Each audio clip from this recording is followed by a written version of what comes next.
하나님 말씀은 사사기 6장 33절에서 40절까지의 말씀입니다. 사사기 6장 33절에서 40절입니다.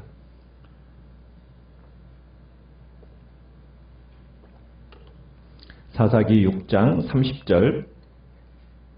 33절 제가 먼저 읽겠습니다.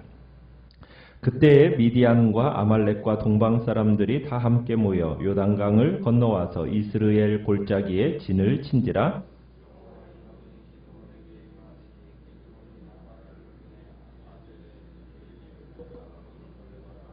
기드온이 또 사자들을 온 므낫세에 두루 보내매 그들도 모여서 그를 따르고 또 사자들을 아셀과 스불론과 납달리에 보내매 그 무리도 올라와 그를 영접하더라.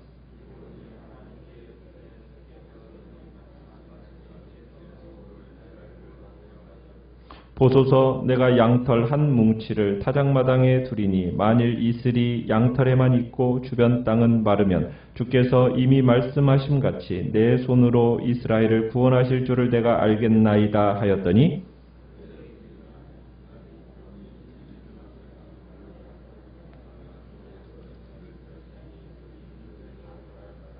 기드온이 또 하나님께 여쭈되 주여 내게 노하지 마옵소서. 내가 이번만 말하리이다. 구하옵나니 내게 이번만 양털로 시험하게 하소서. 원하건대 양털만 마르고 그 주변 땅에는 다 이슬이 있게 하옵소서 하였더니 그 밤에 하나님이 그대로 행하시니 곧 양털만 마르고 그 주변 땅에는 다 이슬이 있었더라. 아멘.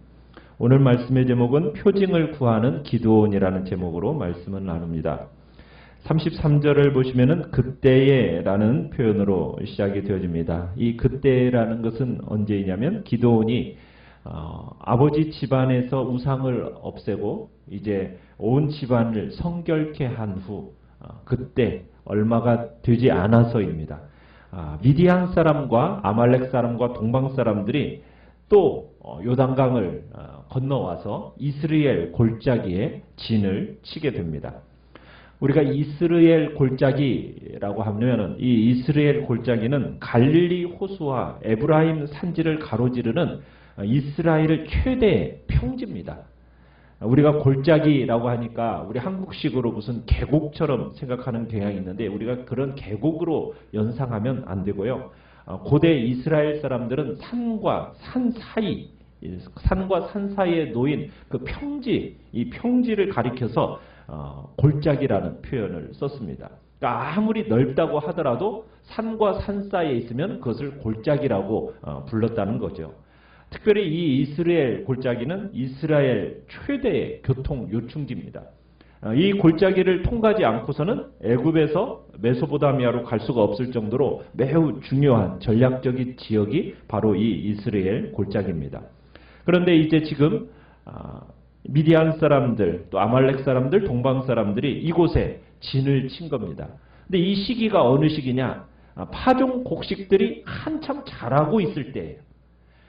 매년 이 파종한 때마다 이 사람들이 몰려와 가지고 가축들을 막 많이 몰고 오는 겁니다. 7년 동안 그렇게 해왔어요. 어떻게? 이 가축들을 몰고 와 가지고 한참 잘 자라고 있는 이 이스라엘의 곡식들을 그들의 짐승의 먹이로 사용해 버리는 겁니다. 그러니까 밭을 쑥대밭으로 지금 만들려고 또 지금 이 짐승들을 데리고 온 거예요. 그러니 이스라엘 백성들의 입장에서는 어떻겠어요? 정말 자식 키우듯이 애지중지 정말 키운 곡식들인데 이 곡식들이 한순간에 짐승들의 먹이가 된다는 걸 생각하면 그 장면을 바라보는 이스라엘 사람들의 고통이라는 것은 말할 수가 없을 거 아니겠습니까? 발을 구르면서 지켜봐야만 하는 이스라엘 백성들의 고통. 그런데 이것을 즐기기 위해서 지금 참 잔인한 사람들이 바로 이 미디안 사람들이요, 아말렉 사람이요, 그리고 동방 사람이라는 것을 우리가 볼 수 있겠죠. 그런데 참 다행인 것은 이번에 34절에 보시면은 여호와의 영이 기드온에게 임하였다. 기드온을 사로잡았어요. 이 문자적으로 번역하면 이런 의미입니다. 여호와의 영이 기드온을 옷 입히셨다. 이게 이제 문자적인 표현인데요. 그러니까 하나님께서 매사에 신앙적인 확신도 없고 또 하나님에 대한 불신앙으로 가득 차 있는 이 기드온을 사용하시기 위해서 하나님이 어떻게 하셨느냐? 여호와의 영을 옷 입히시듯이 이렇게 딱 옷 입히셨다는 거예요. 지금까지 어떻게 보면 무명의 존재였던 이 기드온에게 하나님께서 여호와의 영을 옷 입히셨듯 강림하셨어요. 그러면 이제 우리는 기대하겠죠. 뭘 기대합니까? 야, 이제 이스라엘을 얼마든지 구해낼 수 있겠구나라는 어떤 기대감이 우리에게 있습니다. 자, 여호와의 영의 옷을 입은 기드온이 나팔을 불었어요. 자, 그래서 미디안과의 전쟁에 참여하도록 하기 위해서 이스라엘 백성들에게 나팔을 불어 호소를 한 거죠. 자, 기드온 나팔 소리에 먼저 반응을 보인 자들이 있습니다. 그들이 누구입니까? 34절에 보니까 아비에셀이라고 그러죠. 아비에셀. 자, 아비에셀이라는 것은 아비에셀 족속을 얘기하는 겁니다. 누구를 얘기하는 걸까요? 어제 말씀에서 기드온을 죽이려고 했던 그 집안 사람들입니다. 그러니까 기드온을 죽이려고 했던 그 아비에셀 온 족속들이 기드온의 나팔 소리와 함께 이제 따르는 겁니다. 어떻게 보면은 기드온이 바알의 단을 무너뜨리고 그리고 참 그 무너뜨림과 함께 여룻바알이라는 그런 별명을 얻었잖아요. 그러면 아마 그 집안 사람들이 생각을 했겠죠. 바알의 단을 무너뜨렸으니 바알의 단을 무너뜨린 이 기드온이 어떻게 될 거라고. 그 바알이 벼락을 쳐서 죽이지는 않을까. 그걸 기대하면서 자꾸 봤었는데 기드온이 죽어요, 안 죽어요? 안 죽는 거예요. 그걸 보고서는 집안 사람들이 어떤 생각을 가졌겠어요? 아, 바알은 무능한 신이고 여호와 하나님이 참신이라는 그런 믿음을 아마 이 아비에셀 온 집안 사람들이 가졌던 것 같아요. 그러면서 이제 기드온이 나팔을 부니까 함께 이 전쟁에 동참하게 된 겁니다. 그런데 여기 이 족속만 가지고는 집안 사람들만 가지고는 싸울 수가 없는 거예요. 그래서 사자들을 사방에 보냈습니다. 35절에 보니까 누구누구에게 보냈습니까? 므낫세 두루 보냈어요. 또 사자들을 또 아셀, 스불론, 납달리에도 보내서 사람들을 이제 불러 모았습니다. 그랬더니 이제 사람들이 모여들었어요. 왜냐하면 이 지파들은 이 이스라엘 골짜기에 있어서 경제적으로 안보적인 이익과 관련된 사람들이에요. 인근 지역 지파들입니다. 그래서 기드온의 요구에 이제 응하게 된 거죠. 기드온의 이 요구에 호응한 사람들은 몇 명이나 되냐면 우리가 뒤에 보겠지만 32,000명이 모이게 됩니다. 상당한 숫자가 모인 거죠. 아마 기드온에게 큰 격려가 되었을 거예요. 그런데 기드온이 행동에 있어서 우리가 전혀 기대 밖의 행동을 하는 것을 우리가 보게 됩니다. 자, 우리는 하나님의 영을 옷 입은 기드온, 이제 영적 거인이 되어서 곧장 전쟁터로 나가 이스라엘을 구원하겠지. 우리 그런 마음 품지 않습니까? 참으로 그런데 그것과는 달리 여호와의 영을 옷 입은 이 기드온이 하나님을 전적으로 믿지 못해요. 곰곰이 생각해 보니까 뭐예요? 이게 지금 모여진 사람들이 군사훈련을 제대로 받기나 했겠어요? 그죠? 군사훈련을 제대로 받지 못한 오합지졸 같은 사람 아니겠어요? 거기다가 지금 몰려든 미디안과 함께 몰려든 연합군을 보니 메뚜기 떼처럼 엄청난 숫자가 모여 있는 거예요. 그러니 이 숫자를 거느리고 가서 전쟁을 한들 이게 계란으로 바위치기격 아닌가라는 그런 생각이 아마 기드온에게 몰려 들어왔던 것 같아요. 여호와의 영이 자신에게 강림하셨다고는 하지만 왠지 불안한 겁니다. 그래서 기드온이 다시 한번 하나님께로부터 확인받고 싶어 해요. 지금 기드온의 모습을 보면 신앙과 두려움 사이를 오고 가는 어떤 진자처럼 보이는 것 같아요. 자, 이미 기드온은 표징을 받았습니까? 안 받았습니까? 21절에서 우리가 봤듯이 이미 기드온이 표징을 받았어요. 그런데도 불구하고 또 뭘 요구하는 겁니까? 표징을 또 요구하는 거예요. 이게 진짜 승리할 거냐 말 거냐, 승리에 대한 확신이 필요하다는 거예요. 그런 것을 보여달라는 거죠, 표징으로. 36절을 보시면은 이런 표현이 있죠. 주께서 이미 말씀하심 같이. 또 37절 중반절에도 이런 얘기했어요. 주께서 이미 말씀하심 같이. 여러분, 이 표현을 지금 구하고 있는 것은 뭐예요? 하나님이 지금 이미 말씀하셨다라는 거죠. 그럼 하나님의 뜻은 어떻다는 거예요? 확고히 지금 서 있는 거잖아요. 하나님이 분명히 말씀해 주셨잖아요. 그러면은 그 말씀에 순종하면 되는 거죠. 그런데 지금 이 기도원이 어떻다는 거예요? 불확실한 하나님의 뜻을 확실하게 해달라는 그런 표현으로 표징을 구하는 게 아니에요. 지금 어떤 마음에 하나님이 혹시나 이 약속을 지키시지는 않을까? 그런 어떤 불안한 마음에 지금 하나님 앞에서 이 뜻에 대한 표징을 구하고 있는 겁니다. 하나님이 약속을 지키지 않을까라는 그런 염려 속에서 지금 이 표징을 구하는 거예요.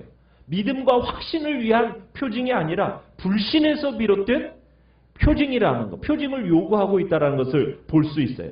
39절에도 가보면 이런 표현이 있어요. 중반절에 보면 내게 이번만 양털로 뭐하게 하소서? 시험하게 하소서라는 표현을 써요. 이 시험하다라는 이 표현이 여기서 이 나타나고 있는 단어가 무슨 얘기냐면 광야 생활 중에 이스라엘 백성이 느비딤에서 하나님을 시험했을 때 사용했던 단어를 사용하고 있습니다. 그러니까 기도는 지금 출애굽 1세대들처럼 지금 불신의 모습으로 전철을 밟고 있는 거예요. 참 어떻게 보면은 우리가 사사기에서 보지만은 기도원만큼 하나님의 격려와 하나님께로부터 확신을 받은 사람이 있습니까 없습니까? 굉장히 많은 격려와 확신을 받은 사람인데도 불구하고 어떤 다른 사사보다도 불신에 가득 차 있는 사람이 기도원인 것을 봐요. 참 그럼에도 불구하고 하나님이 끝까지 참으십니다. 참 이런 사람을 도구로 사용하시려는 하나님의 참 은혜가 놀라울 따름이에요. 자, 기도원이 요구한 표징이 뭡니까? 두 가지죠. 첫 번째, 무슨 표징을 구했어요? 36절에 보시면은, 37절에 보면은 양털 한 뭉치를 밤새 타작마당에 두겠다는 거예요. 그러면은 하나님 어떻게 해달라고? 그 양털 뭉치만 이슬에 젖게 하시고 주변 땅에는 이슬이 내리지 말게 해달라고. 그렇게 하나님 앞에 요구를 했어요. 자, 그랬더니 하나님이 진짜 그 표징을 어떻게 해주셨습니까? 들어주셨어요. 그래서 기도원이 다음날 양털 뭉치를 쫙 짜보니까 어때요? 거기서 많은 물이 나온 거예요. 자, 그 표징을 받았으면은 그 표징에 어떻게 해야 돼요? 만족해야 되죠. 그런데 그걸 만족하지 못하고 또 두 번째 표징을 구해요. 여기서 우리가 보면은 37절에 이렇게 표현하고 있어요. 주께서 이미 말씀하신 같이 내 손으로 이스라엘을 구원하실 줄 알겠나이다. 뭐예요? 이번 표징만 보여주시면은 진짜 하나님이 구원을 하실 줄 알겠습니다. 라는 그 말을 했는데 이 말을 어떻게 합니까? 번복합니다. 번복해. 첫 번째 이적을 요구해 주시면은 정말 그 말씀대로 될 거라고 확신한다라고 얘기해 놓고서는 두 번째 또 어때요? 그 못 믿겠다는 듯이 또 다시 다른 표징을 구하는 거예요. 어떤 표징을 또 구하고 있어요? 양털만 마르게 해주시고 주변 땅은 어떻게 해달라고요? 온통 이슬에 젖게 해달라고. 아니 왜 지금 이런 순서로 표징을 요구했을까요? 아마 처음 표징으로 한 번만 딱 구하고 나면 야 그래 일단 이 첫 번째 기적이 일어나면 이것에 대해서 아마 만족하고 하려고 했는데 이거 한번 이 표징이 일어나고 보니까 이게 자연적인 현상 같아요. 왜요? 이게 양털 뭉치가 이슬은 쫙 빨아들이고 습기가 또 흡수되어지면 이게 자연적으로 뭐 양털 뭉치에 이슬이 뭉쳐있고 주변에는 말할 수 있는 것이 자연적인 현상처럼 보일 수 있는 거 아니겠어요? 그러니까 이게 별로 큰 기적처럼 여겨지지가 않는 거예요. 그러니까 더 확실한 기적을 하기 위해 요구하려고 지금 하나님 앞에 두 번째 이 기적을 요구한 겁니다. 그런데 하나님께서는 이번에도 기도원이 원하는 대로 해주셨어요. 참 의심 많고 불신앙적인 이 기도원에게 하나님은 참 묵묵히 참으시면서 여러 번의 증거를 보여주시는 거예요. 참 하나님의 인내가 정말 하나님과 인간 사이에 깊은 간격이 있음을 잘 보여주고 있는 거예요. 기도원이 지금 하나님을 시험하는 일을 통해서 지금 이 사사기 저자가 한 가지 확고히 하고자 하는 이야기가 있어요. 그건 뭐냐면 이스라엘이 체험하게 될 이 구원이라는 것은 결코 기도원에게서로부터 비롯된 게 아니라는 것. 전적으로 하나님께서 주신 선물이라는 것을 얘기하고자 하시는 거예요. 기드온의 불신은 이 점을 더 부각시켜주는 겁니다. 참 놀라운 건 뭐예요? 하나님은 계속해서 의심하는 기드온 버리지 않으셨다는 거예요. 기드온을 버리고 아유 너는 못 써먹겠다. 새로운 사람을 딱 취해다가 쓰지 않으시고 끝까지 부족하고 결함 많은 이 기드온을 도구로 사용하셨다라는 거예요. 참 이게 바로 하나님의 은총이 아니고 무엇이겠습니까?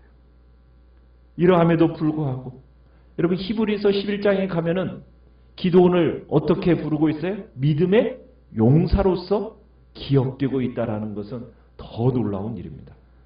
참 어떻게 보면 우리의 인생도 마찬가지라는 거죠. 나의 나된 것은 오로지 하나님의 은혜일 뿐이라는 거예요.